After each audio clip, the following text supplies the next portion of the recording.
It's our first episode. I'm so excited. It's gonna be great. I actually can't wait. It's gonna be amazing. So, join us for our first episode as we discuss what the evolution of friendship means to us. We're also just gonna discuss a little bit cultivating confidence in friendship, qualities that you've inherited from past friends, friend breakups, and a whole bunch of other stuff. So, blame us. We're your alibi for the next however long we take to discuss it. Enjoy. That was good. Culting friendship? Culting friendship. We're in a cult. Let us teach you how to create a cult in your friendship. Stop! This is crazy. I feel so awkward. We have spent 2 years talking about this. And now that we are here, you're awkward about it. Yes, 100%. Let's address that. Why do you think it's awkward? I guess I never saw it happening, to be honest. Like, it was one of those things where we just talked about it. And in my head, I think in the back of my head, I was like, yeah, but are we really going to do that? Like, we will never have time for this. And here we are with time, so much time. Stick with me, babe, and I'll make things happen. Clearly, I'm the catalyst. Oh, no. Yeah. I mean, actually, technically true, because you're like, why aren't we doing this? Let's just do this. We have time now, that's the thing. We really do. Like, every time we would, sit in class and just talk nonsense. We should have been recording those. We should have. It would have been so good. Because we actually had some of the nicest chats. Some of the deepest chats. Some of the stupidest chats. But we say that like we don't still do that. I mean, yeah, we do. I think we just don't press record. But this is the time to press record on all our dumb thoughts. This is a sign to everybody out there. Press record on the dumb thoughts. We want to hear it. But I want to start documenting a lot more because I don't do that. Lately, I've just been sitting in the moment. But then I realized I don't have anything to look back at. And my memory is not what she was. Was she ever? Oh gosh, she was still. She was. But she's no longer who she was. And for the life of me, I can barely remember what I did yesterday. So now thinking what happened in January or February, I can't remember. So I want to start documenting more. That's my new goal.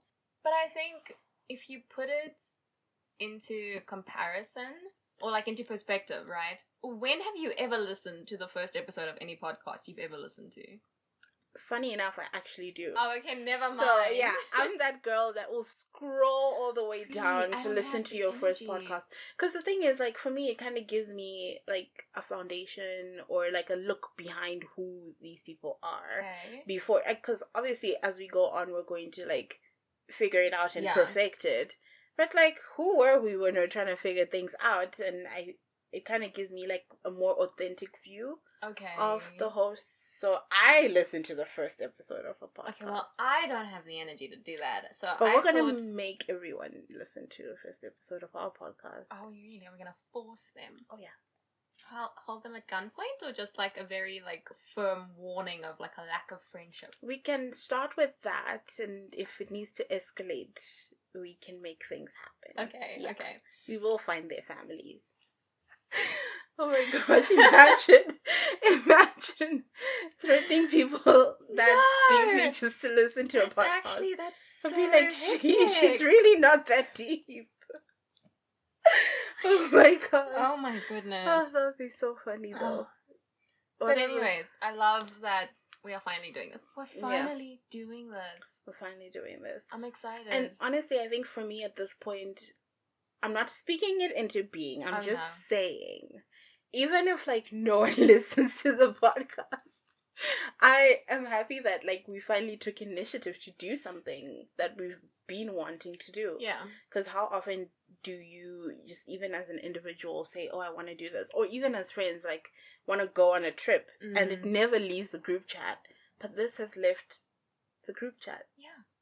So before we just get into the question, what are we talking about today? Oh yes. So we talked about holding our friends at gunpoint, right, and that whole spiel. And so I thought it would be great if we could talk about friendships. I love that. And specifically the evolution of friendships as well. And I think we're both in our 20s. Yes. One older than the other. Oh girl, get out of here. One older than the other. Oh, never. And so I think just the evolution of our friendship from when we were little to teenagers in high school to now varsity students to adults out of university, like doing all of the big people things. I think like also just looking back and trying to like establish where you are and where you came from as well, and like the growth journey that you took and the impact that specific friendships had on you. I think that it's just going to be interesting. I love that. Yes, I think we can definitely get into that. And I think it's more so relevant now because I don't know, friendship is sort of like chosen family. And in a time where a lot of people are struggling with their actual family, it's super important to have that support system that you can rely on and are excited to see and be around. Yeah.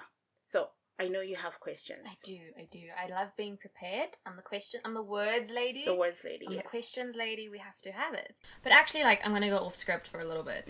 So, you know how there's like, it's actually a social skill to be able to have different sets of friendships. Yeah. So you are different parts of your personality around different friends, you know? So with that in mind, how many different friend groups do you have?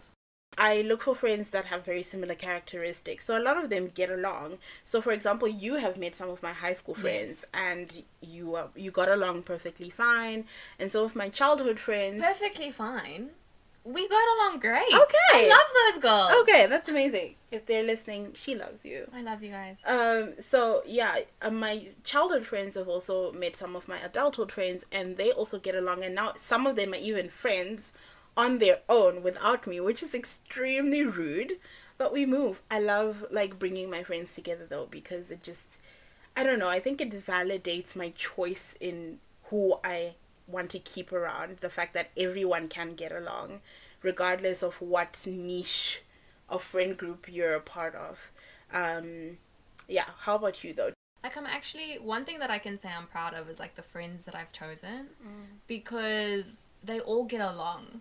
And that's my favorite thing about it, is that like I could have all my friends from all my different groups come together, and it's just a blast. I love it so much. But at the same time, there's also that like you have to be very cognizant of the fact that you can't go to every friend group for the same reason. Right, that is true, yeah. Like, I can come to you about anything, but I can't say go to one of my male university friends about it, you know, like it's not going to resonate the same as well. So just that, also just being aware of what you can go to each friend group about, and if you have someone, even if it's not the same person every time, but if you have someone that you can go to about every aspect of your life in some way, shape or form, like, it helps, you know, and it makes you feel nice. Yeah, that is true. I agree with that. Like, I have, out of all the friend groups that I have, a handful of those people I can go to about anything. But what's also been interesting is realizing how sometimes your stuff impacts other people as well. So not that I can't trust all my friends to that degree, but I do know that if I went to maybe one of my high school friends who I'm still really close with now, that would take a toll on her. Because it is like heavy information. So I wouldn't really go to her with that, but I would come to you because I know you have the capacity for that. I've always got the capacity for you, babe. Girl, always. And it's not like that friend wouldn't be there for me if I needed them, but I'm also like cognizant of the fact that if I overload too much stuff, it affects her, maybe because she's an empath or maybe because she's sensitive or whatever, you know. So I think that's very valid, that each friend group isn't for everything. Not all your friends are for everything. I wouldn't come to you and say let's go to a club, although I know you'd be down. So down. I know you'd be down. Just for the dancing, I'd be down. I know you'd be down, but that's not really for me what our friendship is. You know, I have friends for that. I've actually, no, have I been to a club? I don't think I have. Maybe once, and it was totally by mistake. I didn't even know I was in a club. But that's a story for another day. So you can really see I do not party. But maybe nah. We're homebodies, that's okay. Yeah. We're allowed to be homebodies. Yeah, but I want to try, you know, like, I want to see what's so, like, why do people keep doing it, you know? But also, I feel like I'm too old for that at this point. You're never too old to try new things. Go clubbing. Go clubbing! Okay, that is true. It's our new motto, I think. You're never too old to go clubbing. Yeah, I love that. you're never too old to try new things. Oh, it's what you meant. Sorry, you're never too old to go clubbing. But yeah, anyway, I digress. You digress. Extremely digress. Mm. But at the end of the day, I think having groups that allow me to be every part of who I am is always so lovely. You know, like I don't have to hold back any part of myself and feel like I'm missing something or I'm missing someone who can relate, because I have friends for everything. Yeah. I have friends for when I struggle with like sin or addiction, or I'm not addicted to anything, but like the problems that I go through, I have friends that I can that relate to that, and I can actually have a really candid chat about that. Yeah. Which has always been like really, really important in helping me like move through troubling times, because I know there are people that actually get it. It's not because we wouldn't like trust each other, but I just, in my head, I don't know, but I just feel like you wouldn't necessarily relate. And I have someone that I know for a fact does, because he and I spoke about it, you know. And for a bit I felt bad, but then I was also like, no, I don't have to rely on you for every part of friendship, and that's also okay. Yeah. So wait, okay, so have you ever felt guilty in a friendship in terms of like offloading on someone or telling someone something and then like in your mind you like backtrack? Has that ever happened? 100%. I don't remember what exactly we were talking about. I think my brain literally blocked it out because I was mortified. I was like, why did I say that? I went home and I was like, why did I talk about this thing? And for the life of me, I know it was something deep, but like it's not coming straight to me, because I think, like I said, I just blocked it off because it's just like I shouldn't have said anything. But I don't think I think it was worse in my head than the situation actually was. They probably were okay with it, but I think, I don't know, sometimes you're just like, why did I say that? And I think also like when you are in that space of like, oh my gosh, why did I say this? But not even because it's cringy or embarrassing, but like because maybe you know the history of one of your friends, you know, and like you know that it could be something that triggers them or something that they've gone through, and you could just be talking about it in a way that they don't appreciate, you know? Yeah. And okay. I've struck a nerve. No, you have. It happened recently, actually. One of my closest friends, I don't know how to say this without like being specific about it, but basically she was quite open about something that she didn't like doing. And I mean, because she was open about it, I was open about it as well. Right. And then it ended up causing a bit of tension with someone else. It wasn't really that deep. And then she told me, she's like, when you say this, blah, blah, blah, blah. At the same time, I get it, because I was open about it. I just didn't realize it would end up causing this tension. So now I felt responsible for that tension because I was talking about it. And I had to really evaluate that some of the things we say, regardless of whether like you're being open about something you're struggling with or something you don't enjoy doing or whatever, me talking about it could actually cause issues maybe with you and your partner or you and your other friends. So that was like a very interesting lesson to learn, and I fully don't know how to like, I guess, gauge the difference between, would this affect them in the future if I keep talking about it, or should I just maybe just shut up the whole time and just not say anything? I don't know. And I think also you mentioned, are you responsible for the tension?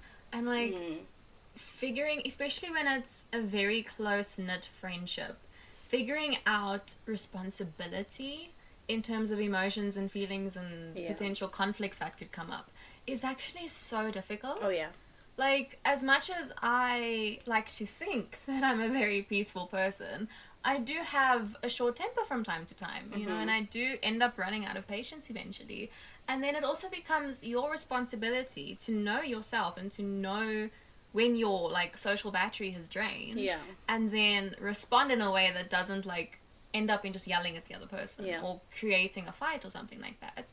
So one thing that I've learned actually is to like literally say, listen, you gotta go. Like, it's time for you to leave, you know? Yeah. Because, like, love that people come over. But the problem with that is that people never want to leave. And eventually you kind of also have to just suck it up. And also just be like, listen, it's my responsibility for you to leave. Yeah. Like, you have to go now. But even just in terms of, like, fights, if you know you're in a bad mood, take a step back. Right. Like, it's not hard. Yeah, it's really not that deep. Yeah, and your friend at the end of the day, if they are a friend and a friend that knows you well, they'll understand, you know? And I don't think, it's not that deep if you spend one day off your phone. Yeah. And even if it's like a complete, just do not disturb, phone's in your room, you're outside type situation, and you don't answer your messages, I don't think there's anything wrong with that. Obviously, it becomes a bit of a problem if you're, like, isolating. Yeah. But doing it for self-care, or doing it just because you don't want to be on your phone, or for whatever reason that's substantial enough, I think, like, it's not a bad thing, you know? But at the end of the day, it's your responsibility to take care of yourself before you can try and take care of a friend, you know? I agree with that. And I actually appreciate that about you, because I'm not like that. I can't chase people out of my house. I can't do it. I can't be like, yeah, you need to leave, you need to go now. I cannot do it. If you're gonna stay at my house until 10 p.m, you'll stay at my house until 10 p.m until you want to go. So maybe that's something I need to practice, because I really struggle, and I think I might need to psychoanalyze myself to figure out why, because as you and I always do, there's always an underlying reason for what we do, what we say, what we think. The second thing that you did mention about how you need to take care of yourself, I love that you and I always talk about how when I don't have the capacity today, I don't have the capacity to think, to be there, to whatever. There are times where you'll just be off your phone. I'm not like, where is she? She needs to text me back. No, because I know, like, you're probably taking a mental health hour or something. Or maybe you just don't want to be on your phone, and that's perfectly okay. And I think being open and honest about just not having the capacity to friendship today is perfectly fine. I think, like you said, the issue comes when you are isolating and when you are pushing people away on purpose. But if you have understanding friends, just be like, girls, I can't today. It's not you, it's me. I just need a break. Just please leave me alone, you know. And that's okay. You said that you wish you were like me in being able to chase people out of your house, right? So are there things that you've actually inherited from friends? Actually, yes. I will say, oh gosh, back in high school, I was the worst in terms of, like, I think my intentions were in the right place. But how I went about, like, expressing my feelings about things weren't the best. So I was one of those blunt friends. I'd be like, I'm just being honest. I'm just being honest. And I would say things in maybe the not nicest of ways. Like, if I didn't like your outfit, I'd be like, that shirt is ugly. So you were just rude. I was just rude. I was just plain rude. And at the time I didn't see it like that, because I was like, I'm being honest though. I'm telling you the truth so you can go change and look better. You know, I didn't see a problem in that. But then again, I was an angsty teen. You know, they think they're always right. So one time my friends confronted me and they were like, oh no, backstory. Okay. So they were dating people that were just not right for them. And I knew this. So I have a thing where I can sense a person's vibe automatically. I trust your vibe. Yeah. I trust your intuition. And because I've literally been correct 100% of the time. Every single time. Don't mean to brag. No. But so I had told them that these people that you're dating, this one is making you cry every day. Leave that man alone. This one's too young for you. Leave him alone. You're going to varsity next year. And they were both like, no, you don't know what you're talking about. And I'm like, okay. Then I kept telling them. And mind you, I was blunt. So I would say it, and not in a kind way. And looking back, obviously, I regret that, because that wasn't nice. And, like, no, we don't like girls like that, okay? I was one. It's not cute. So they cornered me one day, and they were like, Sophie, you don't want to see us happy. The way you say things is not nice. The way you talk about, like, the not nice people isn't really, like, nice. It's like you don't want anyone to, like, just enjoy and what live they their have. life. Yeah. Because you're always like criticizing in the name of honesty. And I was like, and at the time I was really defensive because I'm like, but can't you see that not like good for you. these people are horrible, and the fact that you are still in it means you're dumb. Like, And I need to, as a friend, help you. you. Okay. So like, oh man, I didn't get it. But then anyway, turns out I was right about everything. They ended up breaking it off with both those people, and I was just like, you should have listened to me when I told you this 6 months ago. I didn't say I told you so, though, because Well at that done. point I had started to actually grow. I had started to realize that, no, you aren't being nice.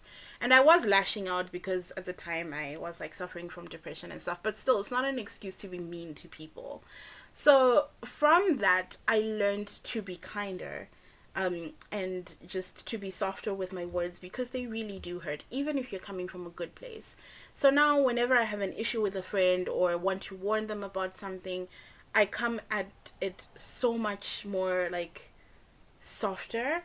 And you know, it's that whole thing of you attract more flies with honey than vinegar or something like that.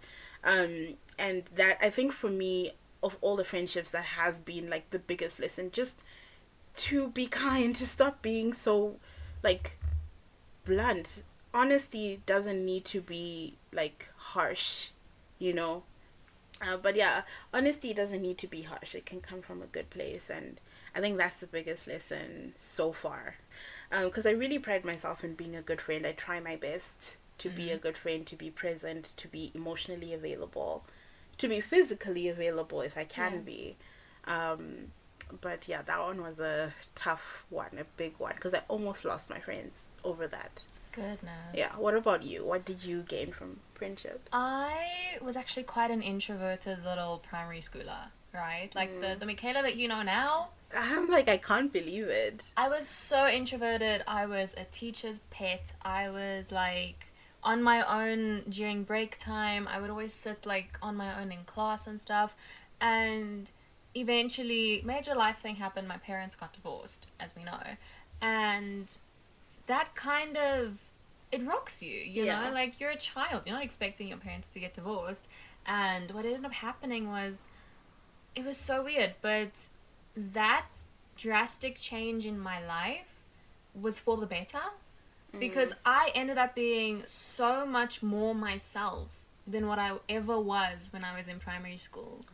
And I went from being this shy little introverted kid to being an extroverted, always there for you, always willing to help, type 2 kind of like helper friend, you know? And I also really pride myself on that, just being a helper, you know? Like, I like to think, I would hope that I'm always there for people. You really know? are. At least for me, yeah.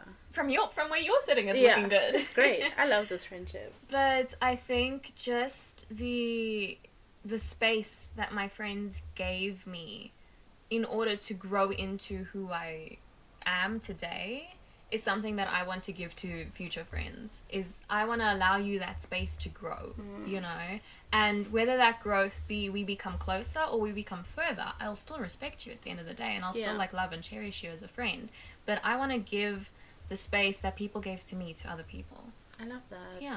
That's so thoughtful. It's also part of your like givingness, your giving nature, which is really nice. But I think just like there's also a sense of like friendship is self-sacrificial to an extent, you know, and for better or for worse, the people that you choose, you're not necessarily stuck with, but you need to honor both of the people in the friendship to either see it through respectfully or like see it through respectfully till it comes to an end that you know is going to happen, or you invest in each other, you know. But I think for me, the things that I don't appreciate, well, it's not that I don't appreciate, but it's one of those things about life that it happens, is you invest in a friend thinking it's going to be a forever friendship. And then Bob's your auntie, something happens, and it turns out it's not a forever friendship. And it's a friendship breakup. Oh, gosh. I was mourning. You know this. Was it last year? I was mourning a couple of my friendships. And it was one of those friendship breakups that it's not a breakup, because I mean, we're still cool, but the friendship is no longer at that level. These were people that I grew up with since we were like 8, and we just drifted apart. But then, not necessarily because I wasn't trying. So I was making the plans, I was doing the calls, I was organizing everything, and there was just nothing of that same level coming towards me. And then that's when I realized that I'm losing who I thought was my best friend at the time. Like, that level of friendship is gone, and I can't just go to this person like I used to anymore, because they're not making themselves available to me anymore. And to this day, I don't really know why, and I don't believe in closure. Like, it's done. Like, move on. Closure will keep you in one place, and I don't have the capacity for that. That's an interesting perspective, okay. Yeah, we will discuss that. Yeah, we're not going to digress right now. Yeah, but I mean, in certain circumstances, if you can get it, great. But if you don't, like, I really wasn't going to follow up anymore, because I was the one who was always doing it, and it became a one-sided friendship. And, if there's one thing I hate, it's one-sided friendships. Like, I can't give you all of me and invest everything I can into you, and then you just don't give me that same energy back. Not to say, like, everything I do for you, you need to do for me, but you show up for me in what, friendship means to you for me. The effort needs to be reciprocated. Exactly. Yeah. In whatever way, shape, or form. And I really had to mourn that friendship. I was so sad about it. And I'm finally coming out of that mourning now. And it sucks, because that friend, or those couple of friends, have become friends on their own with each other. Scandalous. And they're only friends because I you introduced them. So, like, it really hurt me. Like, you guys are becoming friends, and then you're just not putting effort into our friendship anymore. Like, that's actually crazy. Even though, like, there's technology now. You can WhatsApp me, you can DM me on Instagram, you can video call me, and the fact that you're not even trying, and I'm always the one who's saying, let's do this, was killing me. So I was going to end up resenting them. So I had to accept that, maybe this kind of friendship is over for me for now. And it hurt. Mourning friendships is... Yeah, it was really, really painful, but I think I'm on the other side now. I love that for you. Yeah. Especially because I saw you go through it, Yeah. and, like, we would speak about it quite a lot, because I was going through something similar. Yeah. I love that, like, we're always going through something similar. I swear we're trauma bonded. our things in life, our, like, traumatic things in life, always end up kind of, like, a week apart or something like that. A week apart. A week apart. Like, it gives us some warning, at least, we're, like, trauma synced. Yes. Yeah. Yes. But I remember I was going through something similar at the same stage, but for me it was like, I mean, I still respect and love that person. They were in my life for a very long time, Yeah. and I'm not just that friendship love, that platonic love is not just gonna go away Of either. course. And I think that's what actually leads to the heartbreak, is all that platonic love that you had for the person has nowhere to go. Yeah. And it's sad. It's bittersweet, I think, because as an adult, at the end of the day, you have to respect that people are going to go apart, grow apart. Yeah. Maybe not, depending on, like, who you are as people and personalities and things. But it's sad, because when you get to an age where you start choosing your friends for yourself, you'd like to choose a lifelong friend. Of course, yeah. Yeah. Ugh, girl. I hope our friendship never ends, honestly. Actually, you don't have the choice. We have a podcast We have a now. podcast, so, like, we're stuck together We now. are stuck together. Literally, no choice. How do you cultivate confidence in your friendships? Like, how... I think this also kind of links to jealousy in friendships. I don't know if you've ever experienced this, but when you're insecure in a friendship, you'll be jealous of that person and the people that they interact with. And I think what I'm asking is more along the lines of, how do you avoid that jealousy, and how do you maintain that confidence that in that relationship that you and the friend have? I would say the basis of it would be communication.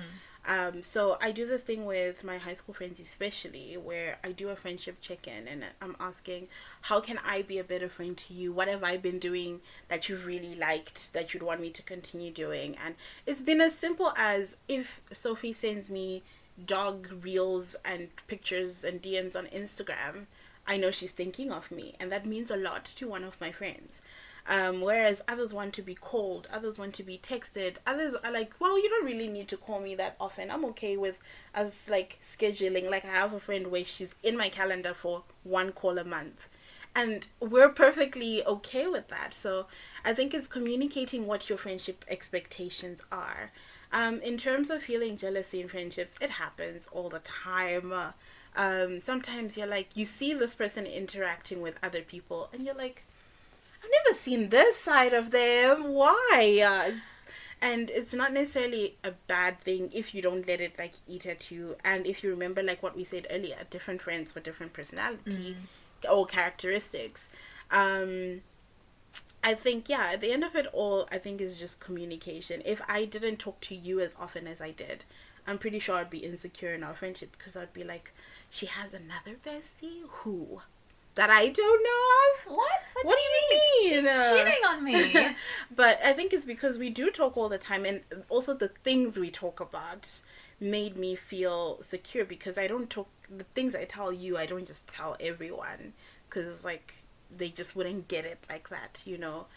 So for me, it has been not confidence, but talking about the confidence, it has been communication that has like kind of helped with feeling confident in friendships. Yeah. What about for you? I have to agree with you, actually. I think like you're allowed to have more than one bestie. Of course. In case no one's ever told you before, Yeah. you're allowed to have more than one bestie. I have like 5. Exactly. And like, just because you've got one bestie doesn't mean that you neglect any of the others. Right. You know? And you also kind of at the same time need to make it known to the other person in the friendship that they're not the only friend. Yeah. You know, because I know people who have been in friendship situations where they had multiple friends, but then one of the friends only had that person. Oh my gosh. And so it led to so much jealousy and insecurity, because they only relied on that one person for social interaction, but that one person relied on like 8 other people. Yeah. And so where that one person only ever wanted to see the friend, that friend wanted to see all the other friends. Right. And so it became a very tricky situation, because then like jealousy comes up and insecurity comes up. Yeah. And I would never want to be the reason that someone feels insecure in a friendship. Yeah. You know, I would never want to be the reason that someone doubts like the validity and the I don't know how to describe it, but just like the impact that the friendship has on my life. Right. You know, Yeah. I don't want to be that person. But that is a risk that you take when you're in friendships, is Yeah. that someone could rely on you a lot more than you rely on them. Yeah, that is true. And that kind of communication from the beginning of like, listen, you are my bestie, but I also have 3 other besties in my back pocket on Yeah. the burner, in case you're ever busy. On the burner. On the burner. They're on a low heat so that they don't boil, you know. So dumb. On a low heat, I can't with you. Yeah, no, isn't it a saying though? You put it on the back burner. I think so, yeah, Yeah, it is. no, I'm not crazy. I'm not No, stupid. I'm not saying This is that, English, girl. But it's just hilarious that, like, you're personifying that. But anyway. Yeah, people are chilling on the back burner in a pot I with love that, with yeah. tepid water, not boiling, not cold. Like a cute simmer, maybe. Yeah. Exactly. I think having multiple friends and just communicating that as well, and that like these are my friend vacancies in the week, and then you make time and you invest in it, and I think it's not the amount of time, it's the amount of investment. Yeah, that is also true. Yeah. Because, I mean, like, I know, how can I say this? There's people I've been friends with for, like I said, 20 years. But I'm not as close to them as I am to you that I've known for, 3 years now. But it's because of the investment we've put into this relationship. And I think I've been actually intentional with our friendship.